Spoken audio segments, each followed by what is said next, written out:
माशाल्लाह माशाल्लाह, अभी भी बहुत अच्छी न्यूज़ सामने आई है। ये जो बेकारी गवर्नमेंट है इसकी तरफ से कि हमारी जो इन्फ्लेशन रेट है वो 25% से तजावज़ कर गया, 25% से ऊपर चला गया है। अब ये इन्फ्लेशन रेट होता क्या है, ये इन्फ्लेशन क्या होती है? इन्फ्लेशन बेसिकली होती है महंगाई। महंगाई जो पहले, आज से पहले जो होती थी सालाना, वो तकरीबन रेट होता था हमारा 10% 11%, जो सालाना हमारी महंगाई होती थी। मिसाल के तौर पर अगर पिछले साल कोई चीज़ 100 रुपये की है और अगले साल वो 110 तक चली जाती थी। लेकिन भिखारी गवर्नमेंट की काफ़ी ज़्यादा मेहनत से, अचीवमेंट से इसकी जो इन्फ्लेशन रेट है वो इतना ऊपर चला गया है, वो 25% को टच कर रहा है। जो तरक्की याफ्ता ममालिक होते हैं ना, उनमें इन्फ्लेशन रेट अमूमन तकरीबन होता है 2% 1.5% के करीब। वो भी अपने पास से वो खुद रखते हैं 1-1.5%, क्योंकि अगर इससे ज़्यादा नीचे आ जाए तो वो लोग स्पेंडिंग कम कर देते हैं। लोग अगर स्पेंडिंग कम करेंगे तो गवर्नमेंट के पास टैक्सेस कम जाएंगे। बेसिकली गवर्नमेंट जो होती है वो टैक्सेस हमसे इस तरह इकट्ठे करती है, जब हम स्पेंडिंग करते हैं, कोई चीज़ खरीदते हैं या बेचते हैं, तो गवर्नमेंट को उसके बदले जो टैक्स जाता है उस टैक्स से फिर वो गवर्नमेंट इजाफी चीज़ें हमें देती है। फ्री मेडिकल हो गया, या फिर इस तरह के जो फ्री गवर्नमेंट के स्कूल्स होते हैं, वो उसी टैक्स पेयर के पैसे से हमारी खिदमत होती है। अगर लोग स्पेंडिंग ही नहीं करेंगे तो गवर्नमेंट के पास टैक्सेस कलेक्ट नहीं होते, जिसकी वजह से फिर ये होता है कि गवर्नमेंट चलाना मुश्किल हो जाता है। इसीलिए वो ममालिक 2 से 3% या फिर 1.5% की इन्फ्लेशन अपने पास से रखते हैं, ताकि लोग स्पेंडिंग करें, पैसों को ज़्यादा से ज़्यादा जमा ना करें, उनको इन्वेस्ट करें किसी ना किसी जगह पर। लेकिन पाकिस्तान में इसका बिल्कुल भी उल्ट हिसाब है। पहले भी 10 से 11% इन्फ्लेशन रेट रही है पाकिस्तान की, पिछले सालों में भी। ये भी 10 से 11% बहुत ज़्यादा है, इतनी ज़्यादा होनी नहीं चाहिए, लेकिन है, अब क्या कर सकते हैं। लेकिन अभी अभी जो अचीवमेंट बड़ी भिखारी गवर्नमेंट की सामने आई है कि ये इन्फ्लेशन रेट 25% से ऊपर चला गया।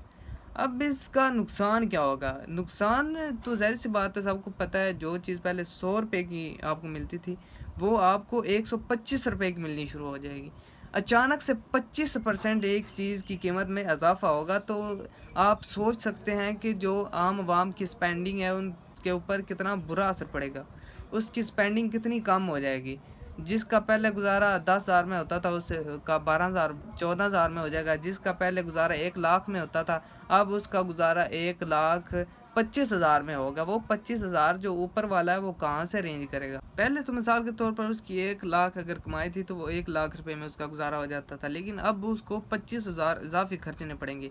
उसको तो 25,000 को नुकसान हो गया ना। वो 25,000 या तो फिर ऐसा करेगा कहीं से कर्जा लेगा और अपना निज़ाम चलाएगा, या फिर ऐसा करेगा कि वो अपनी स्पेंडिंग को कम कर देगा, अपने खर्चों को कम कर देगा। बच्चों की स्कूल की जो फीसेज हैं उनको किसी अच्छे स्कूल से किसी नॉर्मल स्कूल में डलवा देंगे, अपनी जो स्पेंडिंग होती है उसको कम कर देंगे। इसी तरह वो गुजारा करेंगे। जो भी गवर्नमेंट आती है वो ये नहीं सोचती कि गरीबों के ऊपर इसका इन्फ्लेशन का कितना बुरा असर पड़ रहा है। इसके बावजूद भी हमारे जो जजेस हैं और बाकी जो पार्लियामेंट के मेंबरान होते हैं बड़े बड़े, इनकी पेट्रोल फ्री होती हैं। इनको काफ़ी ज़्यादा जो चीज़ें हैं वो फ्री मिलती हैं। वो क्यों मिलती हैं इन्हें? इनकी तो तनख्वाहें पहले भी इतनी ज़्यादा हैं कि वो बआसानी गुजारा कर सकते हैं। इनको ये चीज़ें क्यों फ्री देते हैं? इनको ये चीज़ें फ्री देना बंद कर दें आप। ठीक है, अब पाकिस्तान के हालात वैसे नहीं हैं जैसे पहले थे। अब पाकिस्तान के हालात बहुत बुरे हो चुके हैं। ये जो फ्री चीज़ें आप बांट रहे हैं ना, फ्री पेट्रोल और फ्री ये सब्जियां वगैरह जो आपको खाने फ्री बांट रहे हैं, यहाँ से पता चलता है। यहाँ से साफ़ियों के लिए जनाब फ्री डिनर्स हो रहे हैं, यहाँ से जनाब तुर्की के लिए विज़िट के लिए इतनी प्रमोशंस हो रही हैं। ये जो आप फालतू की स्पेंडिंग कर रही है ना गवर्नमेंट, इसको बंद करे। ठीक है, और वो जो पैसा वहाँ खर्च रहे हैं वो गरीब आवाम को कुछ सब्सिडीज़ दी जाएँ। ये ना हो कि अगली बार यही आवाम आपको छितर मारे। ठीक है, इसने लितर तो आपको मारने हैं, जूते तो ये आपको मारेगी, जिस तरह आप इस आवाम के साथ कर रहे हैं। और पेट्रोल की प्राइसेस का भी आपको पता है कि इसी 15 दिन में आलमोस्ट 85 रुपीज़ का इजाफा किया गया, और डीज़ल की प्राइस में आलमोस्ट 118 रुपये का इजाफा किया गया। 15 दिनों में 118 रुपये का इजाफा किया गया डीज़ल की प्राइस में फ़ी लीटर के हिसाब से। ये आप बखूबी अंदाज़ा लगा सकते हैं कि कितनी ज़्यादा महंगाई हो चुकी है, और ये अवाम इसको बर्दाश्त नहीं कर सकती। अवाम इसके कैपेबल है ही नहीं, इसके काबिल है ही नहीं कि अवाम इतनी ज़्यादा महंगाई बर्दाश्त कर सके।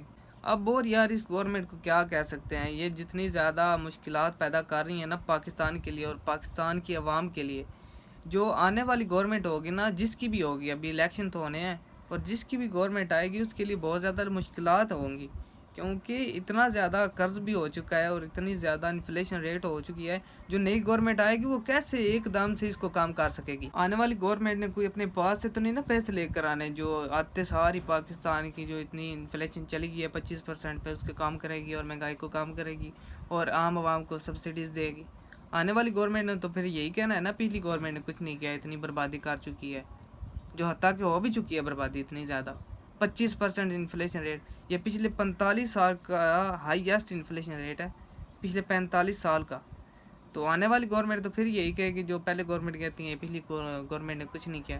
یہ پھر سرکل ایسے ہی چلتا رہے گا, پتہ نہیں یہ سرکل کب ختم ہوگا. اللہ ہدایت دے ان کو, سمجھ سے کام باہر ہے یار.